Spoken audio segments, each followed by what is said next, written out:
오늘 본문의 말씀을 가지고 그리스도께서 오신 목적이라고 하는 제목으로 우리 말씀을 살펴보도록 하겠습니다. 그리스도께서 이 세상에 오셨습니다. 2000년 전에 육신을 입고 이 세상에 오셨다가 우리 주님이 다시 하늘로 가셨습니다. 주께서 오셨던 것에는 목적이 있었습니다. 목적 없이 그냥 한번 이 세상 구경해야 되겠다라고 오신 것이 아니라 우리 주님께서는 분명한 목적을 가지고 이 세상에 오셨으니 그 목적을 우리 모두는 바로 알고 있는가? 여러분들은 그 목적을 분명히 알고 계십니까? 우리 주님이 왜 이 세상에 오셨는가? 목적이 있다 그 말인 것입니다. 그것을 알아야 돼요. 알 뿐만 아니라 아는 것에서 그치는 것이 아니라 거기에 합당한 우리 주님이 그 목적을 가지고 오셨다면 거기에 합당한 삶을 사는 것이 진정한 주님의 목적에 주께서 오신 목적에 합한 삶일 것입니다. 그러한 삶을 살고 있는가? 그러면은 그리스도께서 오신 목적이 무엇입니까? 오늘 본문의 말씀에서도 분명히 말씀해 주고 있어요. 그래서 우리 본문에 우리 11절 말씀에 보게 되면은 모든 사람에게 구원을 주시는 하나님의 은혜가 나타나라고 이게 하나님의 은혜가 나타났다라고 하는 이 말은 바로 예수 그리스도께서 이 세상에 이 세상에 처음으로 오신 것을 말씀해 주고 있는 것이에요. 우리 예수 그리스도께서 이 땅에 오신 것이 은혜 중에 은혜다라고 요한복음 1장 17절에도 말씀해 주고 있지 않습니까? 그래서 이렇게 하나님의 은혜가 나타나라고 하는 것은 그리스도께서 이 땅에 오신 것을 말씀해 주고 있는데 무슨 목적을 가지고 오셨습니까? 오늘 본문을 통해서 세 가지 점을 살펴보기를 원합니다. 첫 번째는 모든 사람에게 구원을 주시기 위해 오셨다라고 하는 것이에요. 그래서 11절 말씀에 보니까 분명히 말씀해 주고 있죠. 모든 사람에게 구원을 주시는 그리스도 예수께서 이 땅에 오신 것을 하나님의 은혜라고 했는데 예수 그리스도께서 이 땅에 오신 것은 모든 사람에게 구원을 주시려고 오신 것이니라 라고 이렇게 말씀해 주고 있어요. 모든 사람에게, 그 사람이 어떠한 인종이든 유대인이든 이방인이든 간에 그 사람이 어떠한 계급이 있든지 간에 정말 부르주아의 상류계층의 사람인가 그 당시에는 자유인인가 종인가 그 모든 것을 초월하여서 차별 없이 모든 사람 그 누구든지 간에 그 오신 예수 그리스도를 주로 믿기만 하면 하나님께서는 구원을 주시는데 여기에 구원이라고 하는 말은 석방시켜 주신다, 해방시켜 주신다라고 하는 말이에요. 아니 석방시켜 주시고 해방시켜 주신다고 하면은 모든 사람은 그러면 감옥에 가 있다라는 얘기입니까? 모든 사람은 그러면은 지금 노예가 됐다라고 하는 노예 포로가 됐다는 얘기입니까? 예, 맞습니다. 모든 사람은 노예 포로이니 예수님도 요한복음 8장 34절에 말씀해 주시기를 진실로 진실로 너희에게 이르노니 죄를 범하는 자마다 죄의 종이라 라고 말씀해 주셨어요. 죄 안 지신 분들은 죄의 종 아니에요. 여태까지. 그렇지만 살면서 이 모양 저 모양 마음으로 생각으로 입술로 삶으로 죄 지은 사람들은 다 죄의 종입니다. 모든 사람은 다 죄의 종이고 죄의 이 세력, 죄가 얼마나 무섭습니까? 무서운 세력입니다.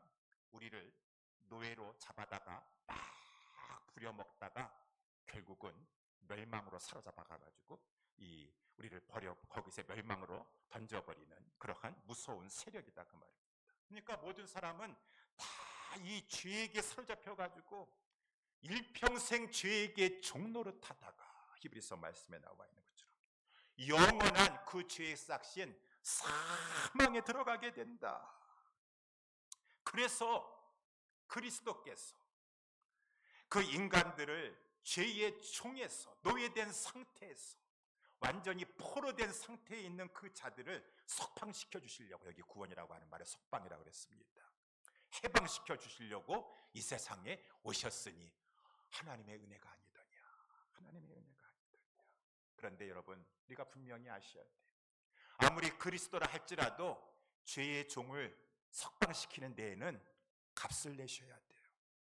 공의의 하나님 앞에 값을 지불하고 저 감옥에 갇혀 있는 자, 저 노예된 자, 종된 자를 풀어줄 수가 있는 것이, 그 당시에는 노예제도가 있어가지고 노예를 풀어주고 싶다, 노예를 사오고 싶다 한다 그러면은 이 노예값이 얼마요?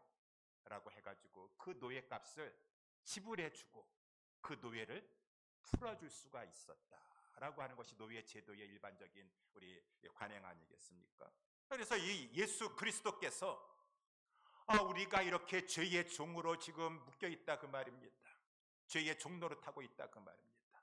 그러한 우리들을 풀어주시기 위해서 값을 주셨으니 그 값을 신학적인 용어로 뭐라고 하고 있습니까? 속전이다.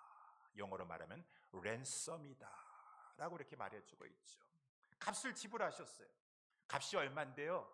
우리가 죄의 종로를 타고 있었는데 값이 얼마입니까? 죄의 값은 사망이에요. 죄의 값은 사망.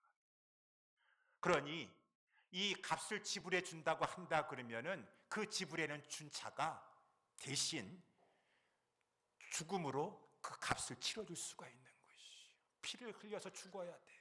피를 흘려서 죽어야 돼요. 그 사람, 그래야지 그 사람을 풀어줄 수가 있다라고 해서 그것을 값을 지불해주고 그 사람을 석방시킨다 해서 그것을 구속이다. 영어로 말하면 redeem 한다라 그 말인 것입니다. 여러분, 그래서 이 값을 지불해 주는데 죄 있는 사람들은 그 값을 지불할 수, 자기 죄값을 지불하는 것도 그런데 무슨 남의 죄값을 지불해 준다 그래요. 죄 없으신 분. 그렇기 때문에 하나님의 아들 그리스도께서만 우리의 죄값을 자기의 목숨으로 대신 지불해 주시고 우리를 해방시켜 주실 수 있고 석방시켜 주실 수가 있어서 우리 베드로전서 1장 18절 20절에 너희가 알거니와 너희 구속된 것은 은이나 금같이 없어질 것으로 한 것이 아니요 오직 흠없고 점없는 어린 양 같은 그리스도의 보배로운 피로 그리한 것이니라. 그는 창세전부터 미리 알리신 바 된 자나 이 말세에 너희를 위하여 나타내신 바 되었느니라 라고 했으니 그리스도께서 이 땅에 오신 것은 우리를, 죄의 종된 우리를 석방시켜 주시기 위해서, 해방시켜 주시기 위해서. 우리 14절 말씀부터 먼저 보도록 할까요? 14절 말씀해 보니까 그가 우리를 대신하여 자신을 주시려고, 그래서 우리를 불법에서, 이 죄에서, 죄의 세력에서 우리를 구속하여 주시려고 이 땅에 오셨으니 우리는 이것을 분명히 분명히 알아야 돼. 예수 그리스도께서 왜 오셨습니까? 우리를 죄에서 구원해 주시기 위해서, 구속해 주시기 위해서 우리에게 오신 것입니다 라고 하는 것이 첫 번째 그리스도께서 오신 목적이라고 하는 것이요. 두 번째 그리스도께서 오신 목적은 무엇입니까?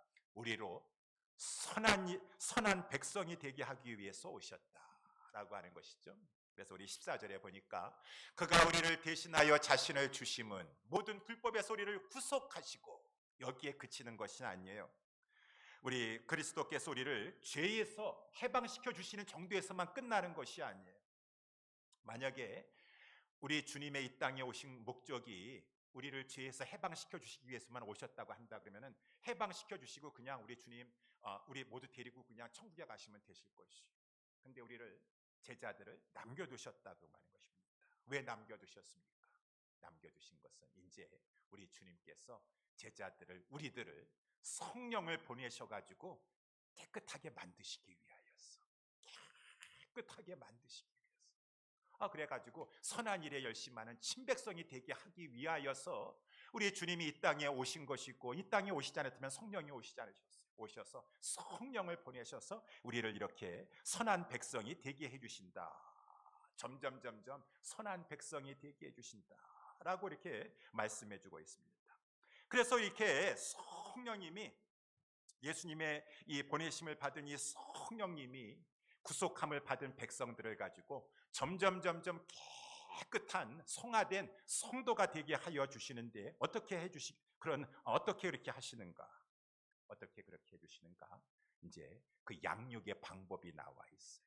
그래서 양육하신다라고 하는 말이 12절에 나와 있는데 12절에 우리를 양육하시되 라고 하는 말이 나와 있죠. 어떻게 양육하시는가라고 하는 것은 우리의 마음에 소원함을 주세요. 소원함, 열망함을 주십니다. 그래서 선한 백성으로 살고 싶다, 선한 백성으로 살고 싶다라고 하는 소원함을 가질 수 있도록 빌립보서 2장 13절에 너희 안에 행하시는 이는 하나님이시니 자기의 기쁘신 뜻을 위하여 너희로 소원을 두고 행하게 하신다. 소원함, 간절한 열망, 소원함을 주세요. 이것이 이제 어떻게 이렇게 양육하시냐 하면은 방법이 주님의 몸된 교회에 저와 같은 목사를 세우시거나 우리 교육자를 세우셔가지고 성도들로 하여금 말씀을 가지고 깨우치게 하시는 것이요. 그래서 성도들로 하여금 그 말씀을 받고 나서 내가 이렇게 구원받은 성도가 되어서 선한 백성으로 성장해 나아가며 그러한 삶을 살기를 원한다 라고 하는 소원함, 열망함을 가지게 하신다라고 하는 것입니다. 그것이 이제 오늘 본문의 말씀, 이 디도서에서 말씀해 주고 있어서 이 디도서는 이 그레데 섬에 하나님께서 바울을 통해서 디도를 보내셨어요. 바울이 이제 선교 여행을 가다가 디도를 가지고 그레데 섬에다가 떨어뜨려 놓았습니다. 원래 그레데는 복음이 전파됐어요. 바울이 전했는지 누가 전했는지는 확실치 않아요. 다만 이거 추측해 볼 수 있는 것은 사도행전 2장의 오순절 성령 강림 때 천하 만국에서 많은 유대 경건한 자들이 예루살렘에 모여서 오순절을 지키려고 하였는데 마가의 다락방에 120명 문도에 그냥 성령이 임하니까 막 이 제자들이 막 그냥 방언을 말하게 됐어요. 그것을 방언은 난곡방언이라고 이 외국어를 말하고 있는 것입니다. 외국어를 말하면서 하나님이 우리 가운데 행하신 큰 일, 구원의 일에 대해서 막 복음을 전하게 하신 것이요. 이제 앞으로 전 세계에 복음이 전하실 것에 대한 예표인 것이죠. 그 일이 일어나게 되었습니다. 그때 사도행전 2장 11절 거기에 말씀에 보게 되면은 천하 만국 가운데 온 사람들 중에 그레데 섬에서 온 사람도 있었다라고 했어요. 아마 거기서 복음을 듣고 가서 누가 경건한 유대인이 복음을 디도에 전했는지 해가지고 이 그레데 섬에 믿는 자들이 생겨나게 되었어요. 여러분, 복음이 전파돼서 믿는 자들 들어갔으면 끝나는 것입니까? 아니에요. 오늘 아까도 말씀, 첫 번째는 믿어서 구속함을 받는 것이 첫 번째 목적이지만 두 번째는 이 땅에 살면서 그 사람들이 선한 백성으로 살아가야 돼요. 선한 백성. 그래가지고 지금 그 그레데에 지금 믿는 자들이 생겼으니 이 사람들을 모아가지고 이 사람들을 잘 개척을 해가지고 교회를 세워가지고 하나님의 말씀으로 양육을 해가지고 이 사람들이 선한 백성으로 자라나가도록 하나님께서 이 디도를 그레데 섬에 보내게 되었다라고 하는 것이요. 그런데 디도가 어떻게 하면 좋겠습니까? 참으로 힘든 곳에 가게 되었어요. 우리 1장 12절 말씀에도 보게 되면은 그레데인 중에 어떤 선지자가 말하기를 그레데인들은 항상 거짓말장이며 악한 짐승이며 배만 위하는 게으름장이라 하니 이 증거가 참되도다 라고 했습니다. 지금 이렇게 선교지에 나가든 목회지에 나가든 간에 양떼들을 잘 만나야 돼요.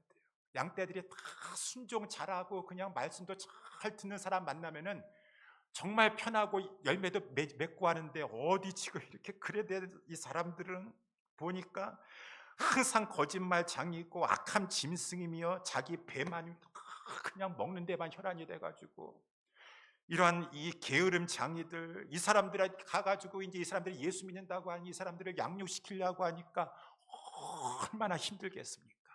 이 디도가 맡은 사명이 정말 힘든 사명이에요. 그렇지만 낙심하지 말고 절망하지 말고 듣든지 아니 듣든지 간에 하시는 것은 하나님이 잘하게 하시는 것이요. 변화시키는 것은 하나님이 하시는 것이 디도의 이 능력이 있는 것이 아니에요. 디도는 그저 옳은 하나님의 진리의 말씀만 선포하시면 되는 것이. 그래가지고 2절 말씀 2장 1절에 나와 있는 대로 오직 너는 바른 교훈에 합한 것을 말하라. 지금 이제 예수 믿는다고 교회 안에 몰려들어 있는 사람들 보니까 늙은 남자들도 있고 늙은 여자들도 있고 젊은 여자들도 있고 젊은 남자들도 있고 그러는데 어쨌든 간에 너는 양육을 해야 된다라고 하면서 그들에게 바른 교훈에 합한 것을 그렇게 말하였어. 여러분, 하나님의 말씀을 가지고 자꾸 저들을 이제 죄를 책망하고 깨우치고 하나님의 말씀을 가르쳐 주면은 이제 성령님이 역사하여 주셔서 저희들이 로마서 우리 12장 2절에 나와 있는 것처럼 마음이 새롭게 된다 그 말입니다. 마음이 새롭게 된다. 여기 마음은 하트가 아니라 원래는 여기에요. 지금 마인드예요. 마인드는 생각이에요. 관점입니다. 관점. 여태까지는 이 세상에 해가지고 아니야 이제 거짓말하며 살아야지, 그죠? 악을 행해서라도 나 혼자 배만 두둑하게 잘 먹고 살면 되지라고 하는 그러한 생각 가지고, 인생관 가지고 살았던 그러한 사람들이 하나님의 말씀을 통하여서 그 생각이, 관점이 변화되게 되니까 내가 정말 미련하고 어리석은 악한 삶을 살았구나, 그저 나만 위한다고 하는 삶을 살았고 어찌 이렇게 하나님이 기뻐하지 아니하는 거짓말을 하면서 살았던가라고 하면서 이 마음이 마음이 변화가 돼야 돼. 마음이 새롭게 돼야 돼. 그랬을 때 변화된 새 삶을 살게 된다. 이것을 하기 위해서 이제 양육시키는 것이죠. 목사를 세우고 교육자를 세워가지고 막 옳은 하나님의 말씀, 진리의 말씀을 전하도록 하라 하면서 막 전하게 하시는 것이죠. 그런데 우리가 다 알다시피, 저도 알고 여러분들도 다 알다시피 사람들이 잘 안 바뀝니다. 잘 안 바뀌어요. 아무리 설교를 하고 막 그냥 하나님 말씀 많이 듣는다 할지라도 별로 잘하는 것 같지가 않아. 양육하는 것이 너무너무 이렇게 힘들어요. 더디고 힘들다 그 말인 것입니다. 그래서 여기 원래 양육한다라고 하는 이 말씀의 의미는 이 티칭한다라고 하는 말씀도 있지만, 티칭을 해도 잘 듣질 않고 마음이, 관점이, 이 인생관이 변화가 안 되고 하면은 가장 빠르고 정말 좋은 방법이 있으니 어떠한 방법입니까? 하나님께서 직접 손을 보시는 것이, 하나님께서 직접 손을 보시는 것이, 그게 이제 오늘 본문의 말씀에 양육하신다라고 하는 첫 번째 의미인 것이. 그래서 티칭이라는 말 전에 트레이닝, 하나님이 트레이닝 시키신다 그 말입니다. 트레이닝, 양육시키다. 요한계시록 12장 14절에 보게 되면은 그 여자라고 하는 것은 교회를 말해주고 있어요. 큰 독수리의 두 날개를 받아 광야 자기 곳으로 날아가 거기서 그 여자가 양육받음에라고 이렇게 돼요. 여자는 교회 성도들, 우리들을 말해주고 있어요. 큰 독수리의 날개에 하나님의 인도하심을 받아 광야로 간다라고 하는 것입니다. 광야라고 하는 것은 큰 시험과 환난 가운데 하나님께서 집어넣으신다라는 것이에요. 왜? 티칭으로 해서는 변화가 안 돼. 하나님이 손보시면은 큰 환난을 당하고 어려움을 당해야지만 내가 어리석은 삶 살았구나, 어리석은 살았구나. 무슨 질병 병마를 당해가지고 정말 이 인생에 아주 그냥 큰 어려움을 만나든지, 정말 이 무슨 부도를 맞든가 어떻게 해서 아주 큰 어려움을 당해야지 그때야 정신 차리고 그때 이제 다시는 내가 경건치 않은 것과 이 세상 정욕을 다 버려버려야 되겠구나. 그리고 이제 하나님의 기뻐하시는 선한 백성이 되기 위해서 근신함과 의로움과 경건함으로 이 세상에 살아야 되겠구나라고 하는 것이 말씀으로 할 때 하면 얼마나 좋겠어요. 그러니까 하나님께서 그냥 용광로와 같은, 아니 아까 요한계시록에 말씀한 것처럼 광야와 같은 그러한 상황 가운데 집어넣으셔가지고 하나님께서 저들로 하여금 깨우치게 하셨어.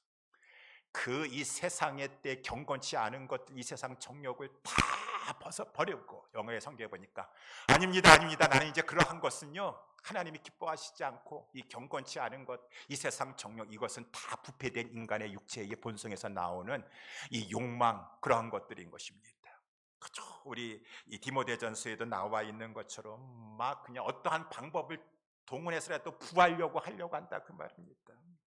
하나님의 기뻐하시지 않는 방법을 통해서라도 막 부를 추구하려고 막 하다 보니까 결국은 그것이 나에게 유익한 것이 아니라 시험과 올무와 여러 가지 어리석고 해로운 정욕에 떨어지게 하나니 곧 사람으로 침륜과 멸망에 빠지게 하는 것이니라.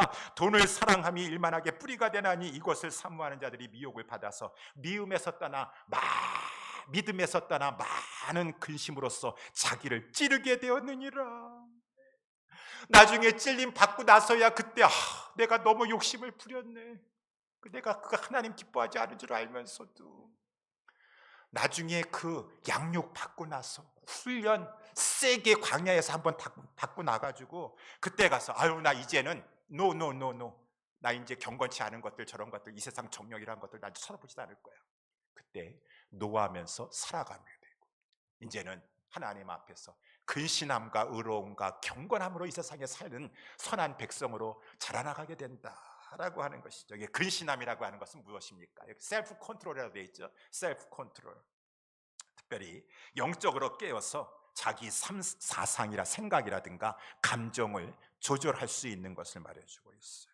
조절을, 자기 자신을 절제해야 돼요. 우리 세상에, 우리 일상생활 하면서도 절제해야 되지 않습니까? 제가 우리 매 주일마다 우리 점심시간만 되면은 집에서는 잘 절제를 하는데 교회에서는 절제가 안 돼. 너무 맛있어가지고 우리 점심 진교가 맛있어가지고 막 2그릇 먹는데 절제를 해야 돼요. 제가 작년인가 재작년인가 피검사를 했는데 당뇨 전 단계가 나왔어요. 그렇지만 의사가 이제 이메일을 보내줬습니다. 선생님이 먹을 수 있는 음식이 있고 먹을 수 없는 음식이 있습니다 라고 해서 리스트를 쭉 보내가지고 냉장고 앞에다 붙여놨는데, 먹을 수 있는 음식이 쭉 나왔고, 과일도 이갈이 되고 이거는 안 되고 막 그랬네. 되는 과일도 다 먹으면 안 되고 반만 먹어야 됩니다 라고 해가지고, 사과도 반만 먹어야 되고 바나나도 반만 먹어야 되고 막 그렇게 했는데, 그 지침 지켜야지 당뇨로 들어가지 않습니다. 당뇨 들어가면은 어려움에 빠질 것입니다 라고 하면서 경고하니까, 여기 뭐 계신 분들 잘 알 거예요. 살고 싶고 제대로 건강하시고 싶으시면 지키셔야 돼요. 지키셔야 돼요. 그거 달달 외워놓고서는 거기대로 먹고 싶어도 셀프 컨트롤 하셔야 돼요. 절제하셔야 돼요. 절제하셔야 돼요. 영적으로 마찬가지라는 것이죠. 영적으로 우리는 지켜야 될 것이 있어요. 선을 넘으면 안 되는 것이 있어요. 그 기준은 이 세상 의사가 가르쳐 준 게 아니에요. 이 세상에서 가르쳐 준 거 아니에요. 여러분, 이 세대를 본받으면 안 돼요.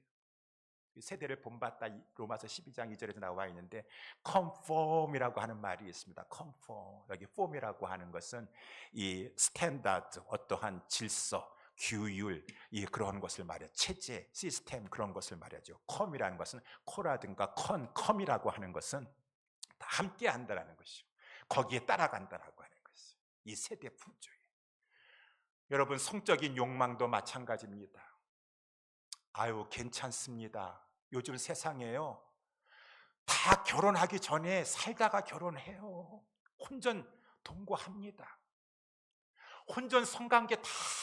아유, 목사님 그런 거 가지고 문제 삼지 마세요. 그런 거에 다 믿는 가정들도 다 하고 있어요. 다 하고 있어요. 그게 스탠다드예요. 스탠다드. 요즘에 이 세대의 이 풍조라 그 말입니다. The spirit of this world. 이 세대의 이 시대 정신이에요. 그렇게 안 하는 사람이 오히려 아유, 저는 못생겨서 그런가 봐.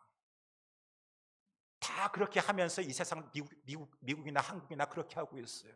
그러니까 아유, 괜찮아요, 괜찮아. 그런 건 너무 놀랄 것도 없어. 다 보니까 믿는 교회 성도들 자녀들도 다 그렇게 해요. 그렇게 해요. 그래서 거기 기준 따라가겠다는 거예요. 이 세대 본받고 싶어 본받으며 살겠다는 거예요. 그거 아니지. 우리의 기준은, 그거는 간음 죄예요. 그거는 음란 죄예요. 그것은 죄다라고 하면서, 아무리 이 세대 풍조가 그러한 것을 막 텔레비전에서 영화로 막 부추기고 유혹한다 할지라도, 나는 넘어야 할 선이 있고 넘지 말아야 될 선이 있는데 내가 어찌 사람 기준의 스탠다드를 따라가서 내가 컨폼하며 살아갈 수 있겠는가? 지킬 것은 지켜야지, 선을. 왜 당뇨는 잘 지키면서 왜 그거는 안 지키려고 그래? 세상 풍조 따라가려고 그래? 하나님의 선을 지켜야지 진정으로 살 수가 있는 것인데. 이것이 이제 뭐 우리 교회 안에서도 마찬가지라고 하는 것입니다. 절제해야 된다. 그래서 이 장로 감독을 세울 때에도 7절에 보니까, 1장 7절, 감독은 청지기로서 책망할 것이 없고 제 고집대로 하지 아니하며 급히 분내지 아니하며 술을 즐기지 아니하며 구타하지 아니하며 더러운 일을 탐하지 아니하며, 이러한 자들을 이제 장로로 세워야 된다라고 하나님께서 딱 스탠다드를 제시해 주셨어요. 그런데 이 절제가 안 됩니다. 막 여기 나와 있는 대로 막 자기 고집대로만 하려고 그래요. 자기 고집대로만. 그럼 어떡하시오? 대단합니다.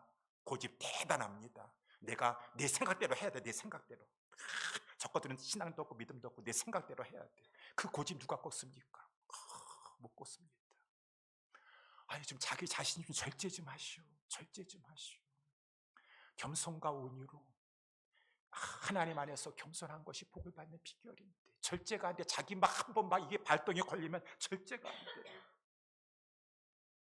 여기 보니까 막 급히 분을 내가지고 화가 절제가 안 되는 것이 분이 절제가 안 되고 더러운 일을 탐하는데 막 그냥 뭔가 이득이 생기면은 막 내 마음의 욕망함을 절제를 하지 못해가지고 결국은 이 화를 자초하고 말게 되는 것입니다.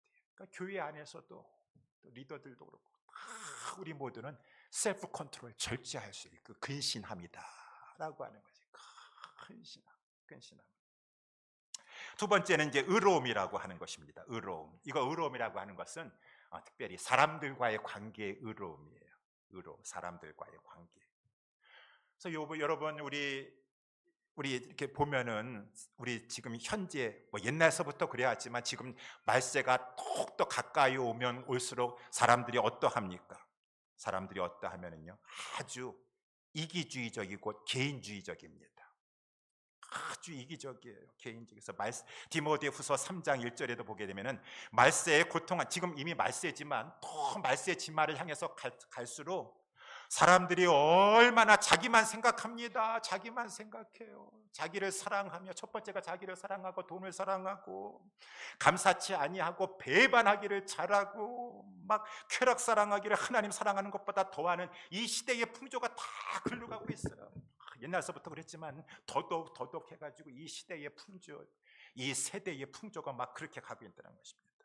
근데 하나님의 사람은 그렇게 하면 안 돼요. 아까도 말한 것처럼 정말 양육을 받아가지고 이 마인드가 이제 변화가 돼가지고 이 새롭게 돼가지고 이 삶이 트랜스폼드라고 하는 아까 말한 것처럼 폼이라고 하는 것은 이 세대의 어떤 질서, 스탠다드 그런 것인데 트랜스한다라는 것은 그걸 초월한다라는 것을 뛰어넘는 것이. 그래서 트랜스젠더 하면은 젠더를 출생 시에 남자 여자 그 두 개밖에 없는 그 젠더를 뛰어넘어 가지고 무슨 뭐 여러 가지 젠더가 있다라고 하는 것을 요즘 세상에 주장하고 있지 않습니까? 트랜스라는 것은 초월하는 것이.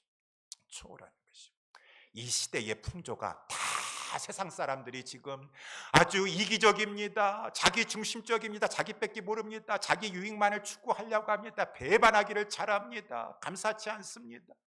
근데 여기 안에 있는 사람들은 그 마음이 새롭게 되어가지고 완전히 그 사람들이 트랜스폼드 되니까 이 세상의 풍조를 뛰어넘는 요즘 같은 우리 교회 안에 있는 젊은이들을 보니까 어떻게 요즘 젊은이들이 세상에 가면 다 자기 유익만 챙기고 희생하는데 헌신하지 않습니다. 아니 근데 어떻게 이 교회 오니까 젊은이들이 그렇게 희생하여 젊은이들 같지가 않아요. 자기만 생각하고 유익만 추구하는 트랜스폼드. 그러한 이 세상에 그런 자기 중심적이고 개인적인 것에서 트랜스됐어요. 변화를 받았어요. 그래서 다른 사람들은 다 자기 유익만 추구하려 한다 할지라도 트랜스폼 됐기 때문에 희생하는 거 제가 하겠습니다.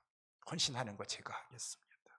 희생하려고 하고 긍휼과 온종을 베풀려고 하고 다른 사람들은 배반하기를 그렇게 잘해서 나에게 이익이 되면은 유익이 되면은 뭐 하다가 나에게 유익이 안 되면은 아유 내가 뭐 언제 그랬냐는 듯이 완전히 등 돌리고 배반하는 것이 아니라 의리를 지켜나가려고 하는 이 의와 인과 신은 여기 의리 그런 것은 다 함께 있는 것이에요.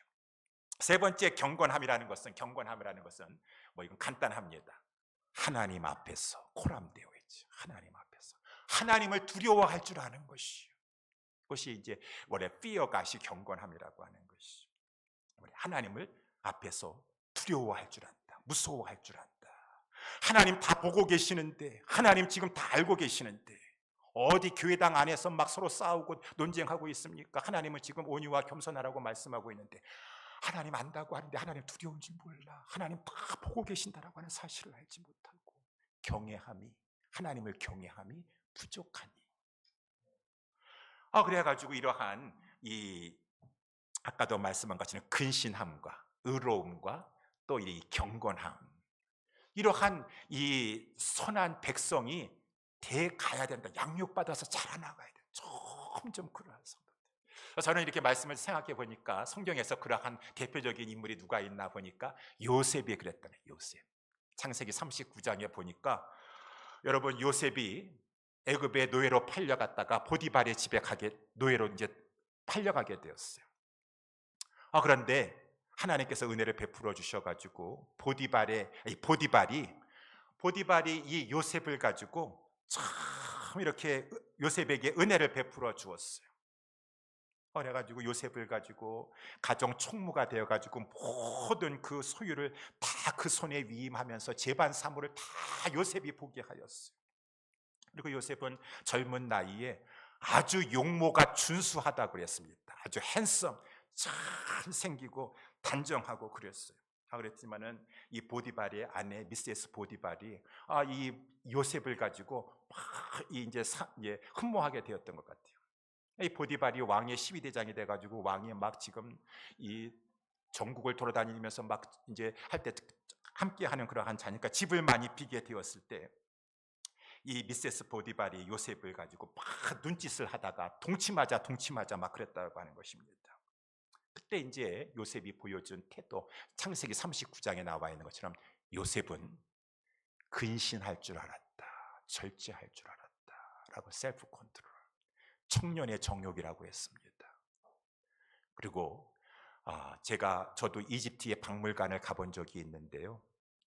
가보면은 우상단지밖에 없어요. 무슨 세계 4대 박물관이 하나라고 했는데 우상단지밖에 없고 다 음란한 문화인 귀신 문화입니다. 다 무슨 세계적인 박물관이라고 하자. 저는 신학교 그때 성지순례 여행 갔었지만 뭐 이런 게 볼만한 가치가 있나 할 정도로 다 그때나 이때나 소돔과 고모라 같이 다 성적으로 문란한 시대예요. 지금 뭐 보는 사람도 없고 주인 우리 마님이 그렇게 하는데 미세스 보디발이 저렇게 하는데라고 하면서 성년의 정욕을 가지고 얼마든지 요셉이 보지 않는 것 가운데 죄를 저지를 수도 있는데 셀프 컨트롤, 근신했다 그 말인 것입니다. 두 번째, 그는 의로웠어요. 그래서 요셉이 이 보디발의 아내의 말을 듣고 나서 거절을 하는데, 나의 주인이 가중 재반 소유를 간섭지 아니하고 다 내 손에 위임하면서도 아무것도 금하지 않았음에도 금한 것은 당신뿐이오니 곧 당신의 자기 아내임이니라. 그런즉 내가 어찌 이 큰 악을 행하여, 악이라는 것은 주인이 나에게 이렇게 신뢰하고 믿어줬는데 내가 어찌 주인을 배반할 수 있으리요 라고 하면서 이 보디발과의 관계의 의리를 지켜나가려고 했다라고 하는 것이 이제 이 의롭다, 요셉이 의로운 자다라고 하는 것이죠. 그러면서 요셉은 무엇보다도 경건한 자였었습니다. 그 자리에 아무도 안 보는 것 같지만 하나님 보고 계십니다. 하나님 보고 계십니다 라고 하는 것이죠. 그래서 내가 어찌 이 큰 악을 행하여 내 주인의 죄를 범하는 것뿐만 아니라 하나님께 득죄하리까. 요셉은 근신함과 또 그가 의로움과 신의를 지키는 의로움과 그는 하나님 앞에서의 경건함이 있었구나 라는 것을 알 수 있는데, 여러분, 저와 여러분들이 이 세상을 살면서 이 타락한 세상 가운데서도, 세상 사람들은 그러한 사람 재미없다고 하고 좀 바보와 같다고 할지 모르지만 그러한 삶이 되기를 하나님께서는 원하시고 그 목적을 위해서 주님이 이 세상에 오셨다라고 하는 것을 아셔야 돼요. 주님이 이 세상에 오신 것은 당신의 백성들로 하여금 당신의 백성들을 구속하실 뿐만 아니라, 오늘 보면 14절에 나와 있는 대로 구속할 뿐만 아니라 깨끗하게 하여 주시옵소서. 이 의로움과 경건함과 이 근신함을 가진 선한 백성으로 자라나가도록 우리 주님이 이 세상에 오셨는데 너는 주님의 이 세상에 오신 것을 반하는 삶을 살겠느냐라고 하는 것이죠. 우리 주님은 우리에게 그러한 선한이라는 것은 아까 말한 것처럼 그러한 근신함과 의로움과 이 경건함으로 사는 것이다 라고 하는 것이었습니다. 세 번째, 마지막으로 주님께서 오신 목적은 이제 구속하시고 이 땅에서 선한 백성으로 살아가는 그 백성에게 이제 장차 내세의 축복을 주기를 위해서 오셨다. 여기 내세 13절 말씀에 나와 있죠. 우리 13절 말씀도 같이 보도록 하면은 13절 말씀에 복스러운 소망과 우리의 크신 하나님 구주 예수 그리스도의 영광이 나타나심을 기다리게 하셨도다. 여러분, 여기 제가 내세라고 하는 말을 썼는데 현세가 있고 내세, 여기 내세라고 하는 것은 올 세상이라고 하는 것입니다. 올자, 제 조병 레 아니니까 레자가 올레자인데요. 올레자는 세상이 온다, 이제 오는 세대가 있다, 그 말. 내세, 지금 현지에 우리가 살고 있는 이 현세가 있고 내세가 있다. 근데요, 이 세상 사람들은 내세에 관심 없습니다. 관심 없어요. 그저 그냥 이 현세만 관심이 있어요. 현세에 어떻게 하면 잘 먹고 잘 살고 내 아들 내 딸 어떻게 잘 건강하고 어떻게 하고, 현세만, 이 현세 너머의 내세에는 별로 주목하지 않습니다. 제가 우리 이렇게 양로원에 가서도 한 달에 2번 설교를 하는데, 우리 여기 어르신들에게 가장 그래도 유익한 하나님의 말씀이 무엇일까 항상 고민을 하다가, 그래도 이렇게 지금 몸이 힘들고 어렵다 할지라도 천국의 소망 가지고 살 수 있도록 천국에 대한 소망을 하시면은 별로 반응이 없으시오. 관심이 없으시오. 그런데 이렇게 제가 가끔 예화를 들어가지고 제가 한번 기억나는 것은 작년인가 재작년인가, 그래서 캐나다에 산불이 일어났어요. 그랬더니 거기에는 벌쩍 드시더라고. 다들 이렇게 하고 있다가, 아니 지금 내일 모레 지금 죽으실 분들이 캐나다에 산불이 나든 뭐든 그거 왜 이렇게 신경 쓰시는 것이야. 캐나다에 산불 나고 시사 문제 뭐 이렇게 얘기해 주시면 그냥 반짝 드시는데, 천국이 이렇습니다라고 하면 그냥 이렇게 하시오. 관심 없어요. 이것이 나이 많은 분들, 내일 모레 천국 가셔야 될 분들도 관심 없으니 젊은이들은 더 관심 없습니다. 내세 그런 거 관심 없습니다. 다 지금 잠시 있을 이 현세가 좋지. 현세의 낙을 위하여, 순간을 위하여 지금 열심히 살아가고 싶지, 내세 별로 관심 없어요. 관심 없어요. 영원 별로 관심 없어요. 근데 예수님은 제자들에게, 우리들에게, 너희들은 현세에 살고 있다 할지라도, 현세에 지금 발을 딛고 있고 현실 가운데 살고 있다 할지라도 항상 영혼을 염두에 두고 살아라. 내세를 바라보고 살아라. 너희들은 세상 사람과 같지 하지 말아라. 우리 뭐 많은 말씀이 있었지만 마태복음 16장 24절에 아무든지 나를 따라오려거든 자기를 부인하고 자기 십자가를 지고 쫓을 것이니라. 내 십자가를 지라니요. 현세에서 십자가 지는 게 얼마나 힘든데요. 우리 예수님 말씀하시잖아요. 사람이 만일 온천 나를 얻고도 제 목숨 제 몫이라는 것은 영원 구원을 말해주는 것이, 이르면 무엇이 유익하리요. 인자가 아버지의 영광으로 그 천사들과 함께 오리니 그때 각 사람에게 행한 대로 갚으리라. 그 행한 대로 내세에 주님이 갚아주실 것을 바라보면서 현세에 살아가는 동안에도 십자가를 지려고 그러고 주님이 기뻐하시는 삶을 살려고 하고 하나님이 기뻐하시는 헌신을 하려고 사는 것이 바로 크리스찬의 삶인 것입니다. 아유, 그런 것은 뭐 관심도 없고, 내가 지금 내세는 한참 이해를 되고, 지금 양로원에 계신 분들도 내세 별로 관심 없는데 지금 젊은 나이에 무슨 내세야. 아니에요. 젊거나 나이 많거나 우리는 항상 이 내세에 장차 나타날 영광을 바라봤을 때 현지에서도 우리 주님이 원하시는 대로 깨끗한 삶을 살 수 있는 것이고, 진정으로 하나님이 기뻐하시는 복음과 함께 고난을 받으면서, 의를 위해서 고난을 받으면서도 담대하게 살아갈 수가 있는 것이고, 그러니까 주님의 제자들은, 하나님의 친백성들은 이 내세를 바라보면서, 오늘 본문에 보니까 내세가 얼마나 영광스러운 축복이 가득한데요. 그랬으면 복스러운 소망이라고 하였습니다. 복스러운 소망. 우리가 이제 내세에 우리 주님과 함께 영생을 누리게 될 것입니다. 천국의 영광, 부활의 영광을 누리게 될 것이, 영원토록 누리게 될 것이 복스러운 소망. 이 내세에 궁극적으로 이 모든 이 천국이 우리에게 이루어질 것은 바로 우리의 크신 하나님이시오, 구주 예수 그리스도, 그가 영광 가운데 나타나시면, 이것은 이제 재림을 말씀해 주고 있는 것이죠. 우리 재림하실 것이니 이 성도들은, 하나님의 친백성들은 그때를 기다립니다. 그때를 바라보면서, 주님이 재림하실 것을 바라보면서, 그때 이제 새하늘과 새 땅이 열리면서 우리 모두는 다 부활하여서 영광에 들어가게 되니, 그때를 소망하면서 이때에서도 하나님의 기뻐하시는 거룩한 삶을 살고, 주님을 위해서, 복음을 위해서 살고. 사랑하는 우리 옛사랑교회 여러분들이 오늘 본문의 말씀을 가지고 지금 대림절, 우리 대강절이라고 하는데 주님이 오실 것을 기다리면서 세 가지 좀, 왜, 무슨 목적으로 주님은 오셨습니까? 살펴봤습니다. 첫 번째, 주님은 당신의 백성을 죄의 종에서 해방시키시려고, 구속해 주시려고 값비싼 대가를 치르시고 우리 주님께서 치르시려고 오셨습니다. 이 사실을, 이 목적을 분명히 아시고, 여러분, 그래서 죄의 종에서 해방되셨습니까? 감사하셔야죠. 아직 예수 그리스도를 주로 믿지 못하셔가지고 죄의 종에 해방되지 못하고 살고 있습니까? 빨리 주 예수 그리스도를 믿어서 그 죄의 종에서 해방되는 은혜를 얻으셔야 될 것입니다. 두 번째, 예수 그리스도께서는 왜 이 세상에 오셨습니까? 우리로 하여금 선한 일에 열심하는 친백성들이 되게 하기 위하여서. 선한 일에 열심히 하는 친백성들이. 그래서 막 주의 종을 통해서, 여러 가지 환경을 통해서 자꾸 우리의 세속주의적인 관점을 버려라.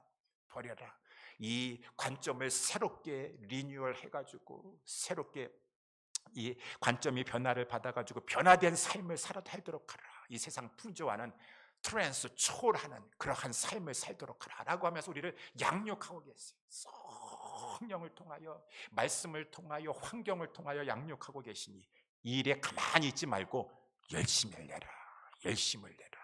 성령님이 아무리 이렇게 몰아간다 할지라도 열심을 안 내면 안 돼요. 내 속에서 능력으로 역사하시는 이 따라서 나를 지금 이렇게 양육해 가시면서 의로운 존재로 은혜로 길러준다고 한다면 나도 그 성령의 인도하심의 방향을 따라서 한 양육시켜 주시옵소서. 자라게 하여 주시옵소서. 그리스도의 장성한 분량에 이르게 하여 주시옵소서. 거룩하게 하소서. 소원하면서 힘쓰는 그러한 백성이 되어야 된다라고 하시. 마지막, 주님은 우리에게 내세의 축복을 준비하셨습니다. 내세의 축복을, 복스러운 소망이라고 했습니다. 우리 주님이 재림하시면서 그 모든 것은 다 이루어질 것입니다. 사랑하는 우리 예수사랑교회 성도 여러분들이요, 우리 오늘 본문의 말씀에처럼 우리 선한 일에 열심하는 친백성들이 되어서 빌립보서 2장 15절에 나옵니다. 흠이 없고 순전하도록 하여라. 흠이 없고 순전하여 이 어그러지고 거스리는 세대 가운데서도 하나님의 흠없는 자녀로 세상에서 그들 가운데 샤이닝 스타로 나타나도록 하라. 빛으로 나타나도록 하라. 우리 교회 샤이닝 스타즈가 거기서 나왔어요. 빌립보서 2장 13절에서. 이 어그러지고 거스리는 세대 가운데서도 어찌 우리 예수사랑교회 성도들은 이렇게 선한 성도들, 어찌 이렇게 근신하고 셀프 컨트롤 잘하고 그저 의롭고 참 의리가 있고 어찌 이렇게 경건하더냐. 저들은 참 빛이로다. 세상에 가서 그 삶을 통해서도 빛을 비추고 복음을 전파하여,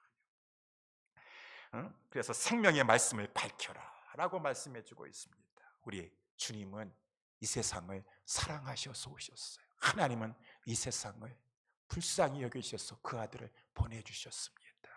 우리가 이 땅에 살고 있는 것은, 우리가 이렇게 빛이 되어가지고, 주님은 아까 11절에 나와 있는 대로 모든 사람에게 구원을 주시길 원했어요. 우리가 이러한 선한 백성이 되어 살면서 복음을 전하는 것을 통해서 이 세상이 구원받기를, 모든 사람이 구원받기를 원하십니다. 우리 주님의 그 원함, 목적을 바로 깨달아 알고 이러한 삶을 살아감으로 말미암아 하나님의 이 세상을 구속하시는 역사 앞에 쓰임받고 내세에 가서 다 상급을 받는 우리 모두가 될 수 있게 되기를 예수님의 이름으로 축원합니다. 기도하겠습니다.